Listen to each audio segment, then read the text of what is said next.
Hey guys, thanks for joining us for another episode of the Answers for Everything podcast.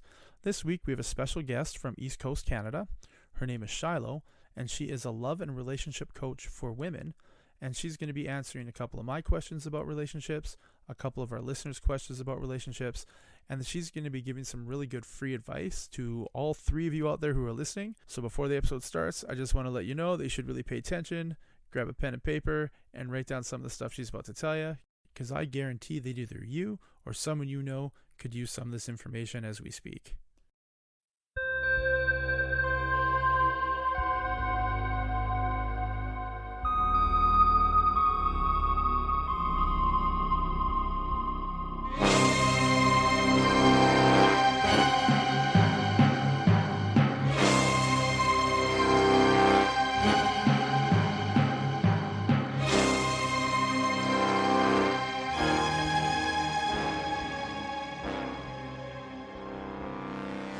It's all good? Yep.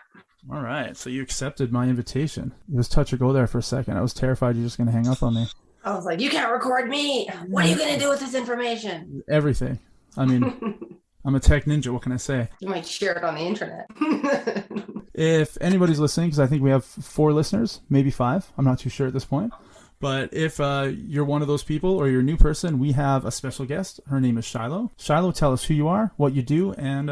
Okay, well, thank you for having me on your little show. This is a lot of fun. I am a loving marriage coach for women who love their husbands but kind of hate them too. That's my little catchy tagline. But it's basically women who know they're married to really good men, but stuff's not really working out, and they've tried to talk to him about it or go to therapy, and he's not really game. So my thing is helping those women create, a real life love story to fix it all up without their husband's participation in the actual work of talking to me. I live in rural Nova Scotia. I have 2 little boys, 3 and 5 years old. I'm happily married. I hope so. That's why I can help other people. By the way, don't take advice from people about your marriage if they're not happily married. And yeah, I think that's the short answer. I'm just happy to be here and answer whatever questions you guys have. So when you say that you help women with their relationship with their husband, with their marriage, without their husband being involved, is there any situation where a man would come to you or has come to you and said, hey, you helped out my friends, my wife's not game, can you hook me up with some ideas? Yeah, so I kind of moonlight with the men. That doesn't sound good, but basically I help men as well, but it's always kind of like one at a time. They seek me out. They're like, hey, I really like what you had to say. And the way it works is men usually ask for help when their wives have asked for a divorce. Ouch. So they're like scouring the internet and being like, who can help me with this? And so when they hear me talking about what women are dissatisfied about, they're like, oh, she knows why my wife is acting this way. Yeah. And maybe she can help me sort this out. And so, yeah, it happens. I focus on women just because that's the niche I've chose to focus on, but I do help men as well. What moment in your life did you decide to go down this path, that you're in this field right now? Well, there wasn't actually just like a moment, but looking back on it, I can see that this was like my hobby and my interest my whole life. I was always reading like pop psychology and self-help and personality profiling, stuff about gender and relationships. I just found it fascinating and kind of like this puzzle that people weren't seem to be able to solve, right? Like I from a young age, I thought, okay, most people want to get married and they're very excited about this. And then you have a plus 50% divorce rate. So what's going on here? Like nobody plans to get divorced, right? So I didn't have a moment, but it was something that developed after I was married, after I had kids, and I had gone through my own rough spot and had come through it. And I thought, wow, I really need to help other people, because I felt like I had done some work on myself before I got married. I didn't get married really young. I thought I was pretty mature. My husband was pretty mature. And then we were still, having this kind of friction in what ostensibly was a very good life, a privileged life. So I thought, if I'm having problems like this, I'm sure other people are too. So your current husband is your only husband ever, right? Correct.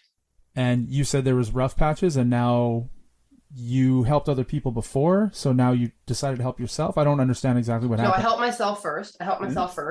I found the solutions that I needed. Did he help at all in that, or was it all you? It was all me.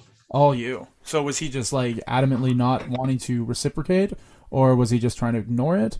Or how did you get through? Like, how do you get through to somebody who doesn't want to play ball? Or maybe they're just oblivious to it and you're like, hey, I got some ideas here. What do you think? And then they're like, oh, that's right. These have been happening. Thanks for noticing. I didn't notice it. Usually, well, what happened with me and what I see with the type of clients I work with is their husband is oblivious / defensive. So he has different desires or vision for the marriage than she does, but he doesn't realize it's different, right? We don't know that we're thinking different things when we get married. And typically, by the time a woman is asking for participation from her husband, she's also criticized him a lot and said, you're not doing this right. You're not doing this right. You're not doing this right. Why don't you do this? You must not like me very much. Like all these things she said to him, which have closed him right down to her influence. So the next time she brings up, let's work on this book together, let's do that together, he's going, why do you always have a problem? Like, I think things are fine to me. And this is kind of the paradigm, like he's fine and she's not fine. And so when I was in the dark place, it was like, how can you not care how I feel? Why wouldn't you want me to be better? Like I couldn't wrap my head around what it might like to be him. Oh, are those conversations you had with him when you're in your dark place, or is that just something you thought of? Like, did you actually sit down and be like, hey, throw it all on the table. This is how I feel, and you and I need to sort this shit out. Like, this isn't going to be... I threw the gauntlet multiple times. I mean, obviously you talked about it and you might have an answer, but what do you think his thoughts were as to why he would say, we're fine. We're fine. What's your problem? Because his experiences growing up were of not happy parents married. So there was no image of what this kind of could be. So the normative frame was, we were already way better than what he grew up with, right? Yeah. He was like, this is pretty damn good. I've seen pretty bad, right? So what's your problem exactly? Right? Like, so it's nice. Like the bar was so low that he had already gotten everything he needed out of marriage at that point. Well, and the thing is that I see now where his dissatisfactions were. Like, he wouldn't have said it to me. Maybe he wasn't aware of them, or like the skill of taking your emotions and processing them into articulate communication is not something everybody is doing, right? Oh, yeah, like a lot of people suppress their emotions. So if there's a negative feeling, you go, oh, don't make a big deal about this, put it back down, right? And his personality type, and what I see with a lot of my clients, is they have this more stoic husbands, right? They're accustomed to suppressing emotion and not complaining. And if something is shitty, that's just the way it is. You just soldier on, right? And so I was like negative and complaining and kind of difficult in that phase, but he didn't know what to do about that. He figured I was just whatever, being myself. And he figured he was just being himself, right? Like, he said this to me, I see this with my clients, you complain to him and he goes, well, like, are you trying to change me? Like, you don't like me the way I am, kind of thing? Like, this is who I am, because everybody's just acting instinctually. You're just behaving the way that seems right to you in the situation. So when you say that you're complaining to him about him, right? Yeah. Was he changed as a person from when you first met and started dating? Did this like gradually grow, or was it the same person now as it was back then? And other things just got in the way. Like, did he change? Yeah, I would say that, well, everybody changes after the honeymoon. So that's the first thing to know, right? Okay. Like, however someone operated in the first 3 to 6 months is pursuit behavior, right? Like, you're focused on winning this woman. So your energy and your attention is all focused on her. Now, this is stuff I've read, but also I've seen in my marriage and others, is that essentially your husband's trying to get you. And then once he gets you, he's focused on providing and protecting your family. So the energy gets diverted away from you, and women feel this cooling effect. Like, where did he go? Why is he so busy? Why is he working so hard? Why is he not looking me in the eye, touching me casually all the time? He's just like, what? We're fine, right? When you ask those questions, but do you ask him those questions? Hey, why don't you look in the eye? Hey, what's going on? Why are you working so much? Like, why don't we have this thing anymore that we had? Like, you have your own thing, I have my own thing, but we had a thing, and that's gone. And so I brought that up with him. I would say, like, one time I said, like, you haven't like hugged me in like months. Like, how can you go months and like not hug someone that you say you love, right? Because he would say, like, of course I love you, of course I'm attracted to you, like, this is not an issue to him. In his mind, he was still the same, and he still felt the same. And so for me, seeing this cooling or distancing, he wasn't aware of that. to himself. Or if he was, he didn't want to complain to me about it. He didn't want to tell me, well, it's because you're negative and nagging me or whatever. He didn't want to get into that discussion. So he just said, well, it's kind of like what do you want from me? Like, we have kids, we're working hard, like we have a good life. Why are you not appreciating the stuff I'm already doing? But yeah, I had many sit down conversations. I had many large fights. I suggested many books. And it's funny looking back on it because it was just so fruitless. Like, it was just the wrong tack to take. And partly that's because the conventional wisdom that is out there on relationships is you should be very direct, right? You should say, you're not doing this. I don't like it. Do that. And I read all those books before I got married. So every time he did something I didn't like, I was nipping it in the bud. I was like, don't do that. Don't like it. That doesn't feel good. I could see how unhappy that would make him feel. Right? Right. I mean, I'm just picturing myself in that situation, and the last thing I want to hear on a daily basis is, you're not doing this right. You're doing this wrong. Why don't you do this? Why did you stop doing that? It's like, well, why don't we talk about it? Don't tell me all the shit about me. Because, I mean, I have lots of shit to say about you, but I'm not going to say it. Because I'm going to keep that stuff in, and I'm going to try and fix this on my own. But, I mean, if you lay it all on the table and chit-chat it out, probably a lot less fights. Yeah. And, you nailed it there. Like, I feel like the masculine training is like, don't bring it up. Like, if you don't, and it's kind of a good wisdom about relationships, right? You shouldn't focus on the negative stuff. You shouldn't say your laundry list of complaints, because there's always going to be things that irritate you about your partner. And telling them about it every day, like you said, is never going to make it better. But when resentment builds on the part of the person who is, I guess, pursuing or seeking change, then all they notice is the negative after a while, right? Like, that's how I got it. It was like, oh, my husband's grumpy, or oh, my husband's being negative, or he's doing these things I don't like. And it starts to get to the point where you think that's who they are. Like you said, like, was that his personality right from the beginning? And I just was like too stupid or something. Well, I never said that. I never once said you're too stupid. No, that's what I said to myself, right? That's what I said to myself. I know you didn't say that, but there's always that question you ask yourself. Like, if things are this hard, like, I chose to marry this person. Was I totally delusional? Like, what was going on there? Well, that's why I asked, because you might not have chosen to marry that person who you're with now. You chose to marry a different person at the time, right? Like you said, we're all about pursuing. That's who I want to marry. That dude loves me. That dude wants to chase me. That dude wants to do things with me and for me. He wants me to do things for him. But then over time, he no longer is that person, because he's already done all those things, and he's moving on to easy street, right? Lounge chair, hanging out, going to bed together like 9 o'clock at night, kids asleep, going to like dances for the school and stuff like that. That's like a different step in marriage that you're going to do. But I mean, like you said, if you don't talk about the things that they don't do for you anymore, it's just going to leave you full of resentment.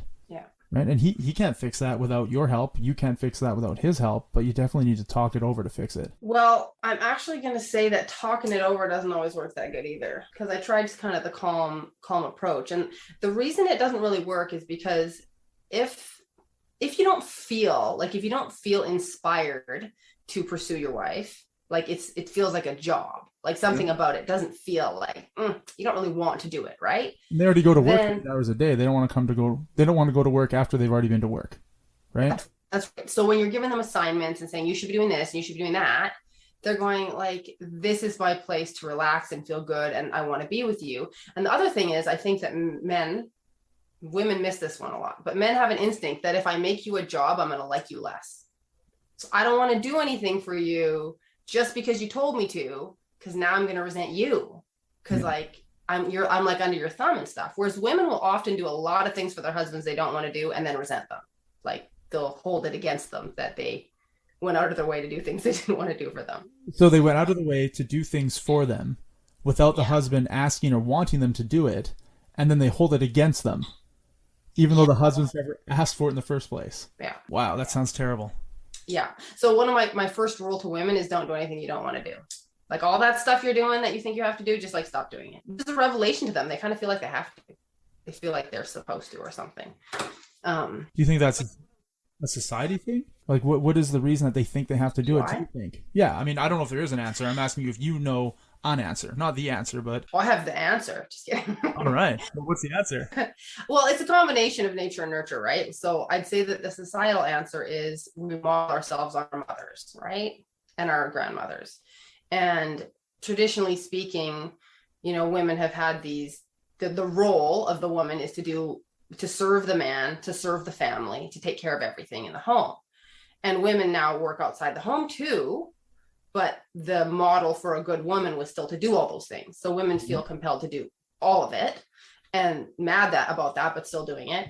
And then the other reason I would say is instinctual, and that's that women's survival until very recently depended on pleasing the people around them, like being in the favor of their men and being in the favor of the women around them, so that, because they could just, like, we were not big enough. There was no society to protect us. There was no social safety network. If your husband dies at war or hunting, you need the women in your community to take you in, right? You need to be likable. You need to be pleasing. And your partner as well could hit you, could kick you out, could abandon you and your children, right? So essentially we are evolved to be people pleasers. And that's why women will talk about when they get to like 35, 40 and they stop giving a fuck. It's like a whole thing on TikTok, right? That's your estrogen dropping. You stop being so concerned and so susceptible to what everybody feels around you. I've had this conversation with my mom, and it's so interesting because we have quite different personalities. So on the surface, it would look like I'm a lot more assertive and she's like a lot more passive.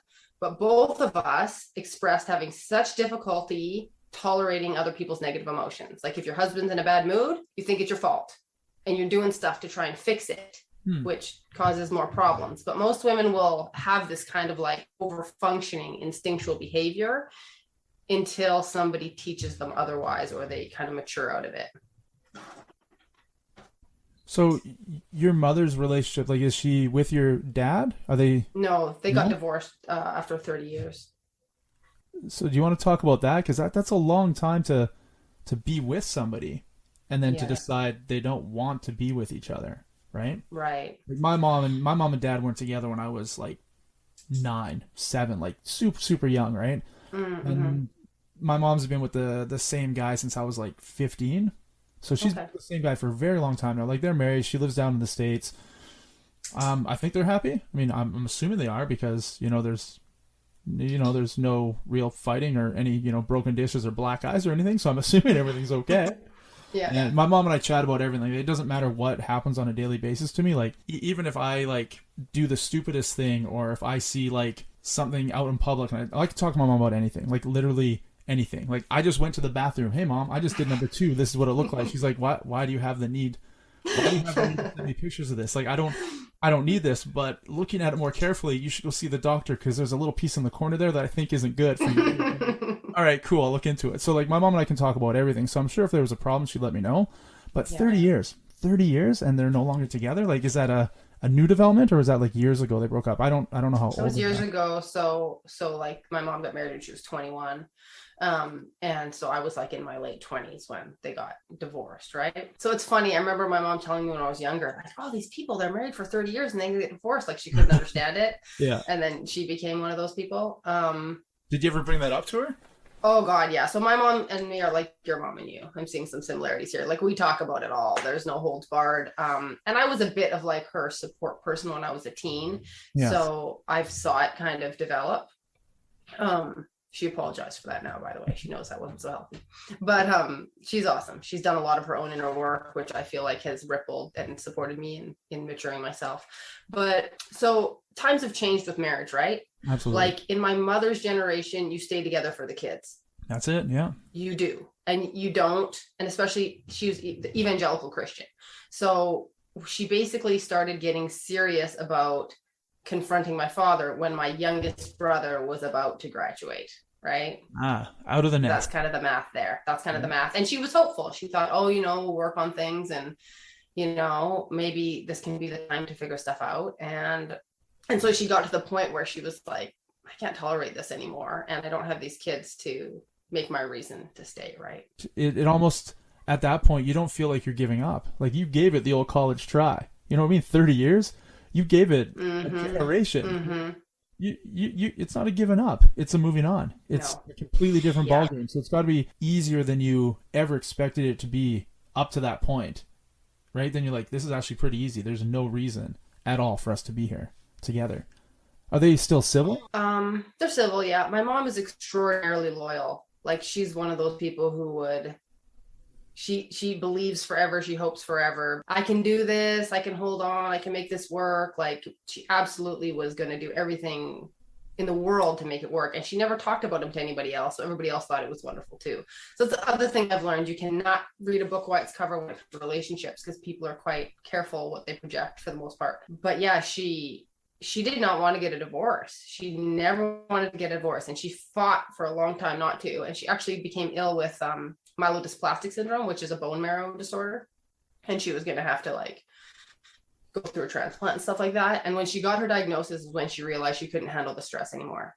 She was like, I can't engage in this stressful relationship and heal and take care of my body. And I don't know if you know Gabor Mate, but he's really famous for books like, you know, When the Body Says No. And there's all this huge body of literature that shows that people who are in unhappy relationships, their immune system is incredibly suppressed and they get way more diseases and they're just like tougher. And it's really, really bad for you to be in like that constant conflictual state. Yeah. And so that was sort of the I guess the sign she needed to be able to let go. But she was hanging on like crazy. And then as soon as she let go, she was able to heal. She was angry for about a year. Yeah. So much suppressed rage. She just like she was pissed off for so long. We were like, what happened to you? She's a really kind person and, you know, very sweet, right? So everyone was like, whoa. But yeah, after she got over that year and fully extricated herself, because you know it is 30 years, it's not like that ends in a moment when you sign the paper. That's a lot of untangling. She went to divorce care. She went to like really dug into it. Do you know what your dad did during that time? When he was dislodged from that family system, he went up north and he moved around and he struggled for probably a year and a half, but then he came through and now he's got a new partner and he's all good for him. Yeah. Excellent. Mm-hmm. Happy ending. Before you started the business that you're in right now, what were you doing career-wise? So I've dabbled, I suppose, in lots of different things, most of them education focused. So I taught English in Japan for a while, and then I taught primary Montessori for a little while. Sorry, I don't know. Montessori is like a Italian alternative education style, I guess. It's like just tangible, manipulatables. Where did you teach at? Vancouver. Oh, so yeah. Japan to Vancouver? Now Japan to Vancouver, and then to Nunavut, where I taught early childhood education to adults at their Arctic college, which was really fun. That was a cool job. But when I started this, I was focusing on being a mother. So I quit the job up north when we moved to Nova Scotia, and I was pregnant with my first child. So for about 2.5 years, I was solely focused on parenting before I started this. Was it a rocky start, or did everything just click and gel? Because you said you've been reading like self-help books, all the books. Like you were reading all the books, and you said it was like something you were really into. And then obviously you saw like your parents' relationship fall apart, and you couldn't do anything about that. So you're thinking like maybe there's a place out there for somebody that wants to help people not go through that. So even if you had the skills back then, it would have been futile. Like it just would have been. So here's a funny story. Actually, when I was in Japan, I was reading all the books and I wrote my dad a letter saying, these are the things that mom needs. And if you don't do them, you're going to lose your family. And he wrote me this diatribe about how I was disrespectful, upstart, and shouldn't be telling him how to live his life. So I tried, right? And I saw the writing on the wall. Oh, no. I would have framed that. That would have been a Christmas card for the rest of my life. Like, honestly, I'm sort of a vindictive, like, asshole that way, but like in a funny way. That would have been like Valentine's Day card. Here you go. Hey, do you remember this? Just so you know, I'm right, you're wrong, I win, you lose. My God. With a happy face, obviously. Yeah, that'd be pretty freaking amazing. I've only probably in the last 5 years detached from the entanglement with my dad, you know, like where now I can laugh about it and I'm just like, this guy's not going to learn. Like I was just trying to teach him my whole life. Like, you're going to learn, I'm going to teach you. And then when I realized that approach was totally futile, I like finally backed off and was like, you can do whatever you want and that's okay. It's your life.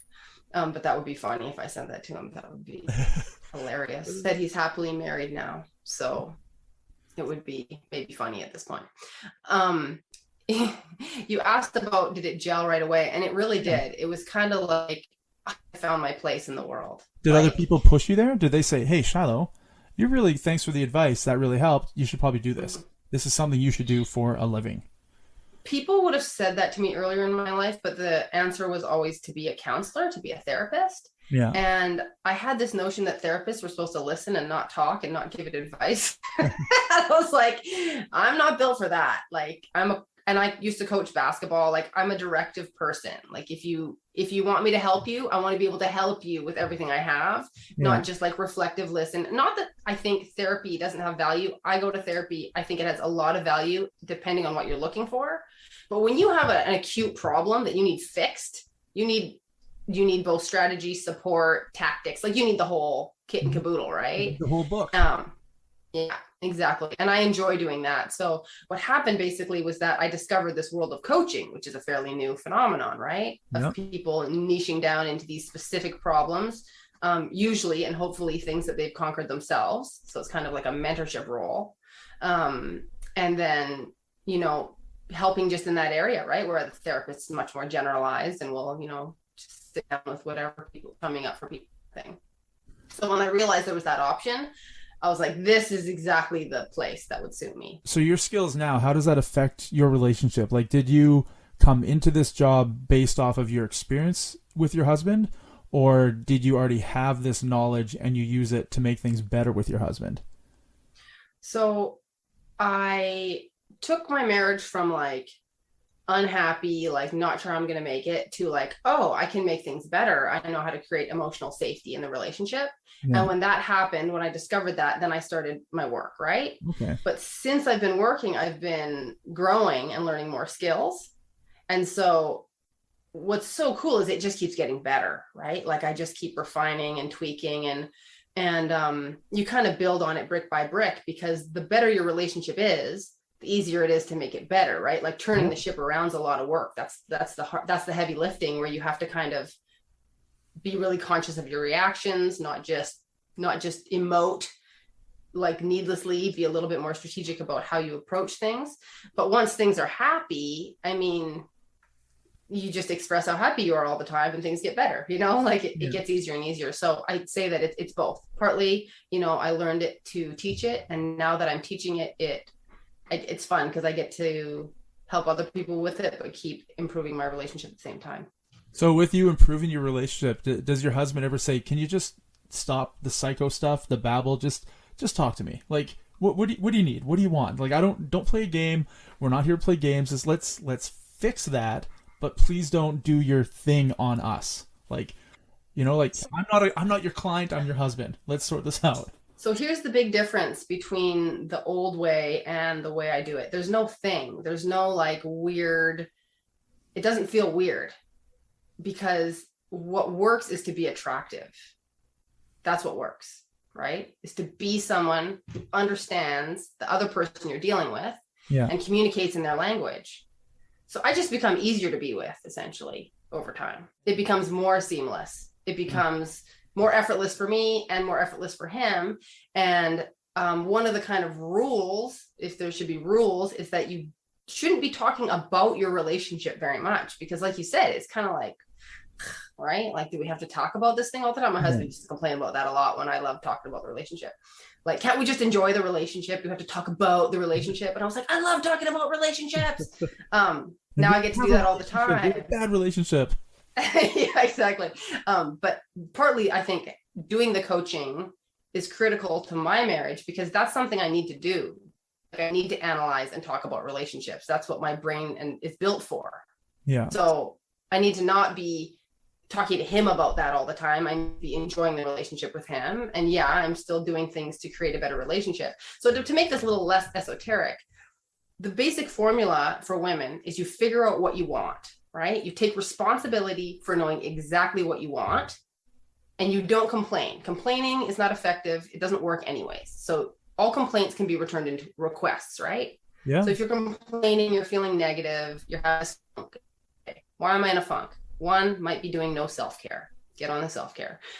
2, is it something that I want my partner to bring to me, right? And then it's like, okay, so how can I express this in a way that's going to be inspiring to him? That's going to make him want to do it, because why wouldn't he want to do it, right? I'm this fabulous person who he loves. So you have faith in him, right? That he's not holding out, not trying to be a jerk. He doesn't not care. He just hasn't grasped on a deep level how important this thing is to you that you want. If he got it, he would do it. So you communicate in a way that is inspiring for him. And then when he does it, you appreciate the hell out of him. And then you just end up in this upward spiral of him doing the things you want, being happy, and so then he feels really good because he's affecting your happiness in a positive way all the time, right? Yeah. So when you said earlier the things that the little things that women do that they feel they have to do for their husbands to appreciate them, and you said cut those out, just stop them right now, don't do any of them. You don't need to do them. They're not your job. Did you cut things out? Did you just? Oh yeah. Have you started doing any of those things again, or do you not need to do it? Does he do those things like? He does some of them, which helps a lot. Some of them I just lowered my standards. Like when it comes to house care, I was just like, basically it's a priorities thing. Do I want my relationship to be happy, or do I want to have a spotless house because I'm killing myself to make it that way? Right. Mm-hmm. So now it used to be clean the house first and feed the people and then put myself in there somewhere, which never got to me. Right. Well, you run out of time, right? Yeah, I was prioritizing my environment and my family over myself because that's what was modeled to me. Again, my mother was martyr, human. And so when I flipped that around and went, okay, I have to get my exercise, get my shower, have some me time, talk to my friends, that meant that the stuff in the house gets pushed off the bottom of the list. So things get a little bit disarray in my home sometimes.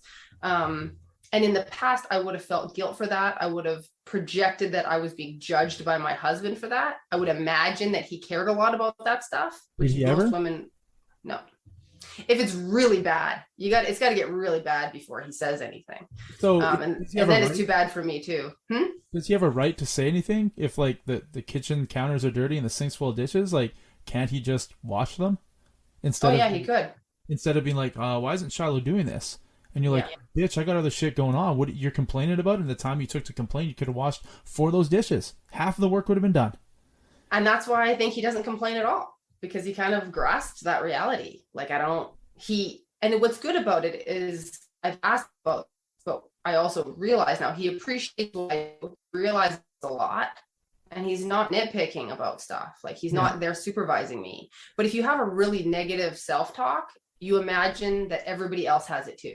So women are thinking, I'm not doing a good enough job with my kids. I'm not doing a good enough job with my house. I should be in better shape. Why don't I ever dress good in the day? And then they imagine their husband is thinking those things too. So then they feel kind of resentful at him. And, judging them too. And deep down, you know they're not thinking those things. Well, that's what I've proven. And that's what I try to tell women. Like basically, this happens on both sides. Men and women will work very hard for their partner in areas that their partner doesn't value that much or not as much. Do you find that's a lot of the time? Well, it doesn't get you what you want, right? There's finite amounts of energy. Yes. So now I say, look, the most important thing to your husband is that you're in a good mood. That's like the happiest you can make him. Just like be happy and stuff. And whatever you need to do to create that happiness for yourself is less important than you being happy. And when you're happy, he's going to be drawn to you. He's going to be looking at you. He's going to be, finding you. But when you're irritable and a grumpy fest all the time and trying to please him by cooking, cleaning, working hard, you feel really unappreciated. Look at all this stuff I do for him. And then he ignores me and like watches TV and plays on his phone, right? Because women thinks that's the stuff. It's really weird. You're talking about this and I'm thinking like, that's the greatest advice in the world. She should be charging for that. And right now this is going to go online and this is going to be free. It just ruined her whole business plan. Like, that's the number one thing. Be in a good mood. And that's it. Yeah. It's pretty easy, right? It's what it is it takes a level of awareness that doesn't come naturally, right? And we also don't understand the opposite gender like we understand ourselves. Oh, hell yeah. No, I understand that. That's a big part of it. We project our own inner world onto them and then judge them because they're so different than us. Like, how could you be that way? That's like makes no sense. What's wrong with you? I work with high school kids and they complain about their girlfriends or their boyfriends, right? Like their Right. opposite sex couple partner. And Right. I just like stop what I'm doing. I look over. It's like, hey man, if you're so unhappy, just start to like dudes. You guys can both watch sports together. You can go drive fast cars. You can drink a beer. You can play video Right. games, and you have no problems. And they're just, Right. I don't think I want to go that route. It's like, well, and then fix your problem. Like, if Right. you're trying to get along with her, like get along with her. If you don't want to deal with it, there's another alternate out there you can do. Just do the alternative and have no problems because dudes understand dudes and girls understand girls, right? Yeah. It's interesting you say that because I offer a similar advice in the form of you don't have to stay married. Like you're treating it like you're in a jail here and you have to put up with this person and therefore you're blaming them for being a man and being different and pissing you off. And it's like you asked to get married. Yeah. So if you want to be married, this is about acceptance. This person is different than you. Yeah. And if you want them to be exactly like you, you'll forever be frustrated and like just irritated at them. And the other part of that is, like you said, it's like if you're attracted to men, it's because they're different than you. That's why we're attracted to the opposite sex, because they're different. Yeah. So you got to take it all as a package. And women will think that they want men to be more like them, but the men who are more like them are less attractive to them. That's your buddy who you never date. Yeah. But that's one of those. And there you have it. Hopefully you enjoyed part 1 of Love and Relationship Coach Shiloh Minor explaining what it is that makes a good relationship even better. Tune in next week to hear the conclusion to this episode.